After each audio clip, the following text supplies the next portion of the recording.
Coach Darden, thank you so much for joining me today to talk LCP football. Let's jump right into it. Obviously, this year has been different than any other. It's your second year taking over the team after a really great run in 2019.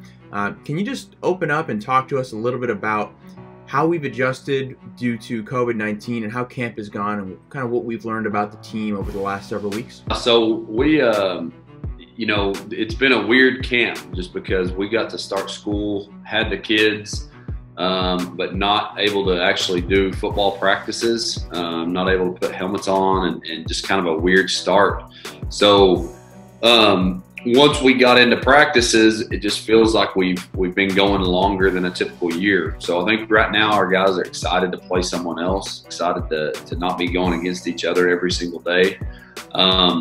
We've got to get a lot better. We've got a lot of returners that we feel good about that have played a lot of football, and for us that's a big deal. We believe in, and when you've got 17, 18-year-old kids playing compared to 14, 15, 16-year-olds, that you got a chance of being successful. But maybe even more important than that, when you've got guys that have just played a lot of varsity games. We've got some juniors that have played almost 30 football games already, and that's just a pretty big deal, and we think that experience is pretty important.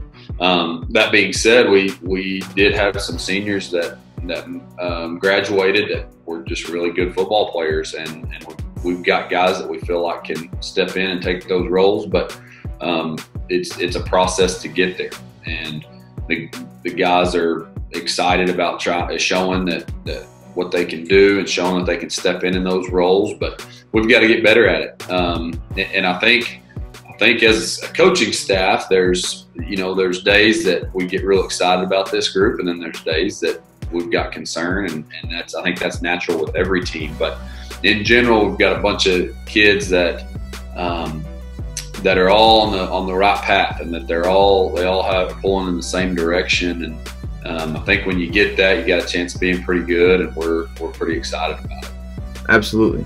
Transitioning to the offensive side of the ball, and I'm going to allow you to talk about the defense in a little bit here as well. But can you shed some light on people that we're really expecting to step up on the offensive side of the ball, but also off the field in terms of leadership? So offensive line is a place that we've got a lot of returners, a lot of guys that have played a lot, and that's exciting. We feel good about, got a little bit more depth there than maybe we have in the past. And so we kind of think, and we have a belief on the coaching staff that you got to run the ball to be successful. And so offensive line obviously is the key for that. So pretty excited about them. Chase Rodriguez is a 3-year starter, a captain on the offensive line, and he 3-year starter with the amount of games that he's gotten in is a good deal, and he's done a good job taking a leadership role this year. Mm-hmm. Then we got quarterback coming back. He had a good year last year. We can throw stats around, but Cooper Lefevre, the biggest one, is he had 5 interceptions last year. He took care of the ball really well, and so showed as the season went on that he can really use his legs. I think maybe some people didn't think that he was a dual threat type quarterback, but he really can use his legs, and I think he's going to be a big part of our running game. And then at receiver, I've said it before that in some interviews that teams might not in the past couple of years have game planned around our receivers and going, hey, this is how we beat them. They kind of have game planned around our running game, but I think we've got some really good receivers that can hurt teams. Ben Marcinkowski's a tight end that's a 3-year starter and a captain, and then Kason Leach, Trevor Browning, those are 2 seniors that just do what's right. They know the offense. They've worked to be really good. And then Jacob Polite and Max Simnacker, same type deal. They've just played a lot of football, and those guys are, I just feel like that class of receivers has a chance of being pretty explosive. And then the running back spot is where we got some shoes to fill. We graduated 5 running backs last year that were all really good, elite throughout their career.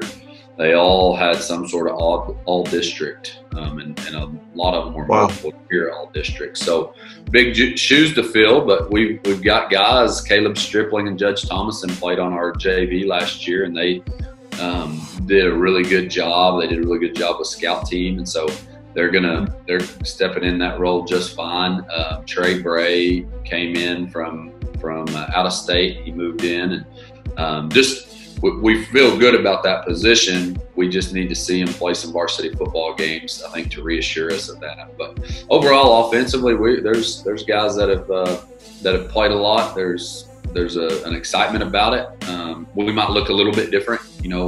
We were about 70% run last year. We might be closer to 50-50, which is pretty much ideal for our coaching staff. It's kind of what we want. So looking for big things out of a lot of kids. Sure. So now I know you guys probably have a much bigger roster and different dynamics in Texas than I did in upstate New York playing ball. But as a quarterback, I was never allowed to play defense, and our entire team went one way. So we had guys specializing on offense and guys that only played defense. How is that going to look for you guys this year? There's a few guys that play a little bit both sides of the ball, but we try to go one side if we can manage. But Rylan Wilcox, he's a defensive back, a captain that he plays both sides of the ball a little bit. Cutter Douglas is a sophomore. Ethan Elkins is a sophomore. Both of those guys play both sides of the ball, and maybe Carter Bradley just a little bit as well.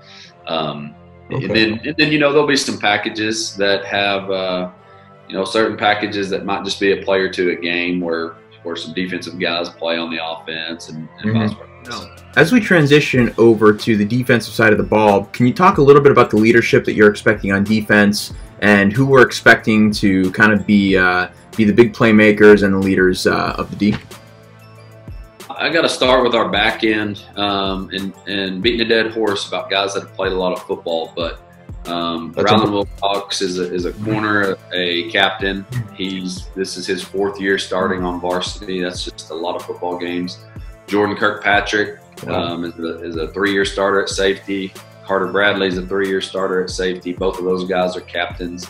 So when you've got 3 guys on the back end with that much experience, you feel good about that and know and all voted as captains, leaders on the team. And so I think you got to start there. Really big things expected out of those guys. And then our linebacking core, kind of similar. Kobe McKenzie is a junior, but he started since he was a freshman. He's played 30 games at a high level. And Garrison Smitherman made the move to inside linebacker last year. He was an offensive player before and really, really thrived in that role. We like the size at inside linebacker too. Those guys are big guys that are really good run stopping linebackers. Defensive line wise, we lost a few guys that were really good, but Kyler Jordan is a captain on the team. He's a junior, voted as a captain, which is a neat deal, I think, for him. And then Ryan Five played a lot of football last year. He's had some all-district accolades, and he's been on varsity since his sophomore year as well. Luke McCarthy and Jackson Ware are seniors that, those 2 kids they've gone through and done everything right. They've understood the process, just get better and better. And so we feel good about it. We like on defense, we think our defensive guys are just really intelligent. We can be very multiple. We put a lot on. We run, I feel like, close to a college defense as far as what we're going to do. And those guys handle it and they play hard. And they're a fun group. Coach Darden, awesome. Thank you so much for taking some time to chat today. Want to wish you the best of luck in your home opener this Friday as you guys take on Amarillo Caprock. It's going to be a fun game, and we're glad to have you here. So good luck and go get them. Yeah, I appreciate it. We're excited for the year. I think everybody needs, not just football, but everybody needs some high school sports right now, and we need to get back to normal in that way. So we're excited that we're able to do it, and appreciate you.